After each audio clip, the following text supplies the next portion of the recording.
guys, it's Lola at Core. In this video, it's going to be quite a long one. We're looking at a rehab protocol for an anterior hip labral tear.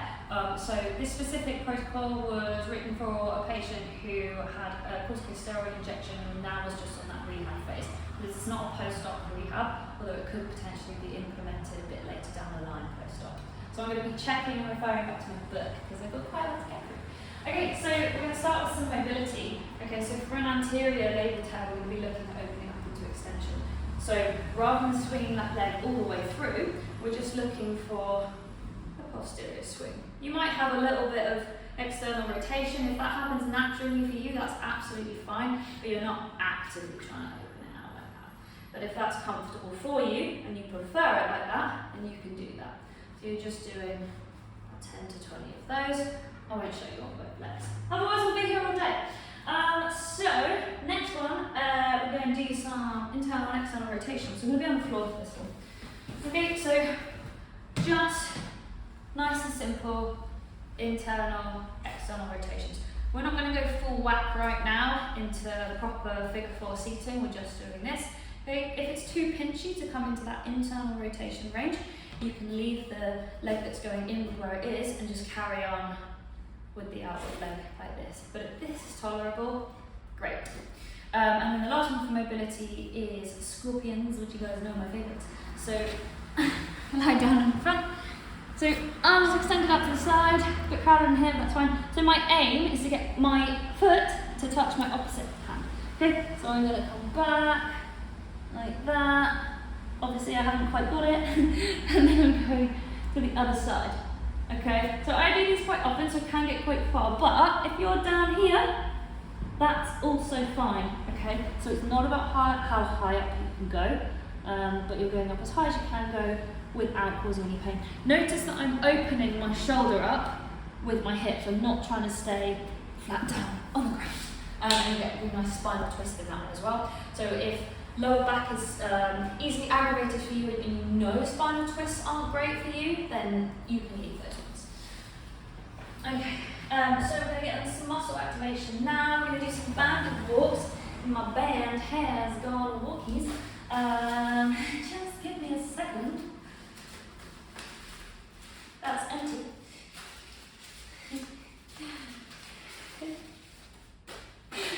Just have a second.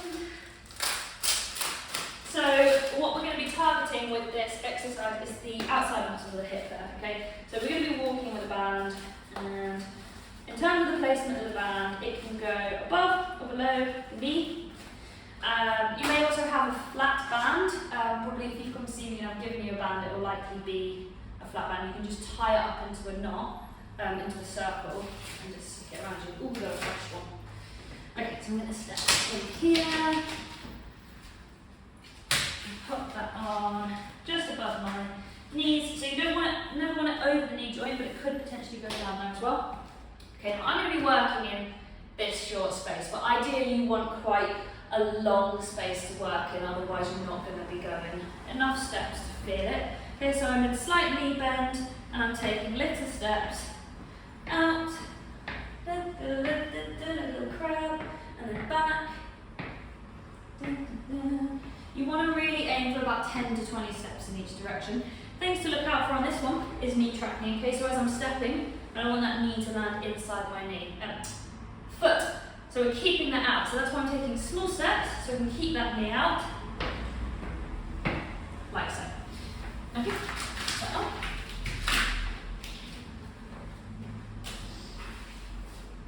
Okay, so we're going to do some bridges, and we're also going to be working on adduction here. So I'm going to use this towel. There's the band. Okay, so I'll show you from this way so you can see.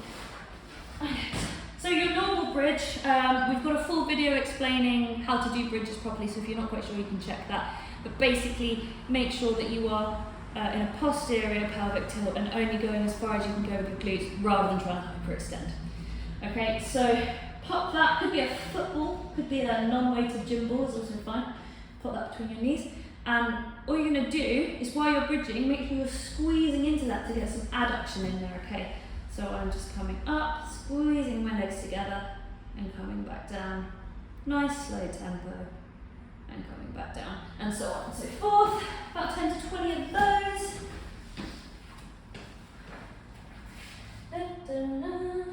Okay, so we're going to be now looking at some internal and external rotation, and we're going to do that lying down as well.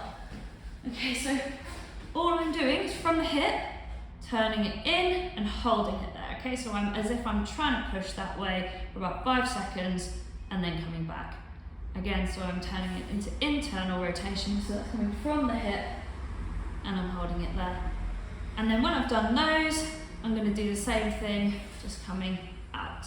Okay, so again, make sure that's coming from the hip, not just the foot or the knee, and back and holding that there. Okay, so it's a constant contraction when you're holding that. Okay, so for our core progressions, we're going to look at some crook lying positions. So your basic crook lying positions here, okay? So all you'd be doing for the kind of basic version is just rolling back and holding that. That might be enough for you. If you want a bit more, whilst maintaining this lower back against the floor position, keeping ribs down, I'm sliding my leg away along the floor.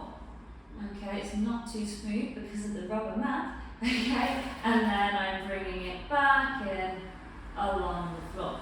If that's not quite enough and you want a little bit more, you can take the leg off the ground and support it yourself all the way down to the floor and then slide it back up. Okay, and then if you wanted more still, you could slide it along the floor, feel that touch, and then bring it back up without sliding it. If you want further progressions of that, we've got other videos.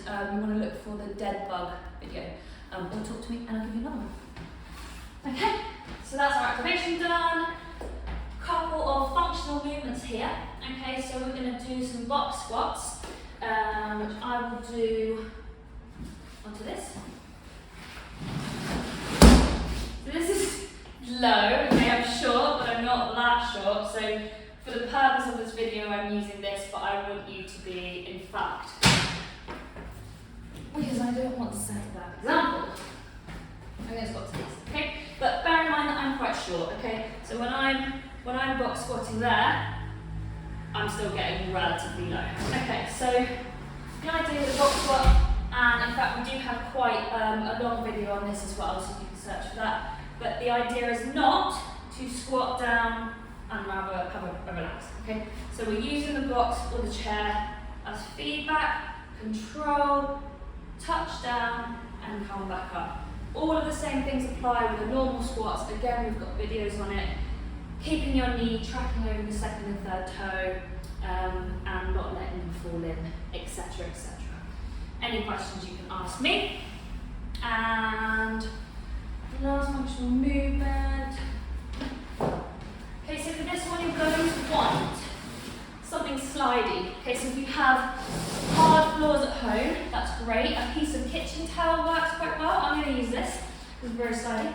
Okay, so it's somewhere between a lunge and a stretch. It's a bit like the end position of a split jerk. Okay, so and you can use this for stability because it is quite slippery. And you're pushing that leg back and coming back again. Okay? You want to get to the point where you can do it without holding onto this because then you're not loading through your arms and this front leg is doing the work there. Okay? So notice that my knee doesn't come too far forward, and that's because I'm not trying to get down there on the floor. So that's just going out and coming back in. And I'll just show you that with this leg being the working leg. And back up.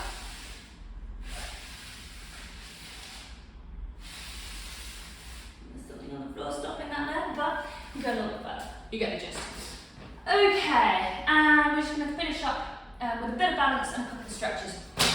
So we've got quite a long video already on balance work, but effectively you're doing single leg balancing. The first bit will just be standing still.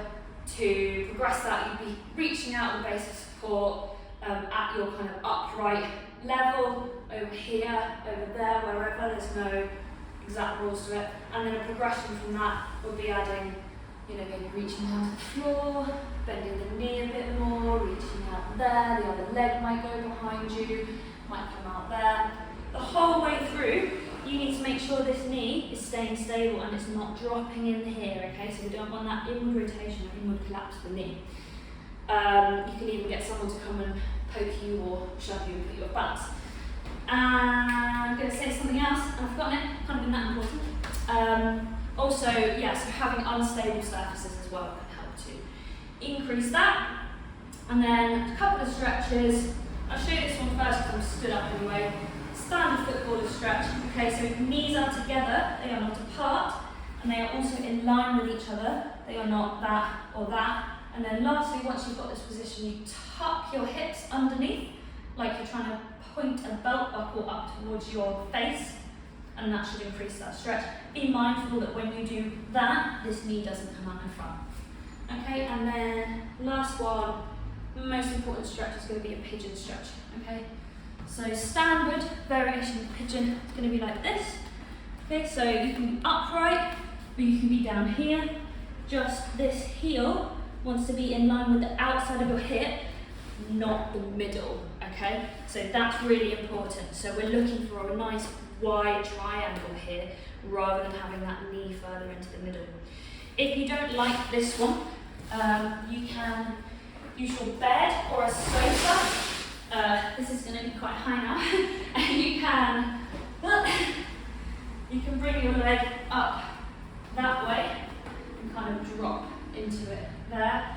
Prefer that, so don't.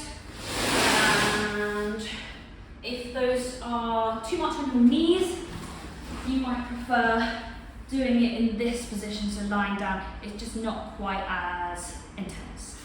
And that should just about do it.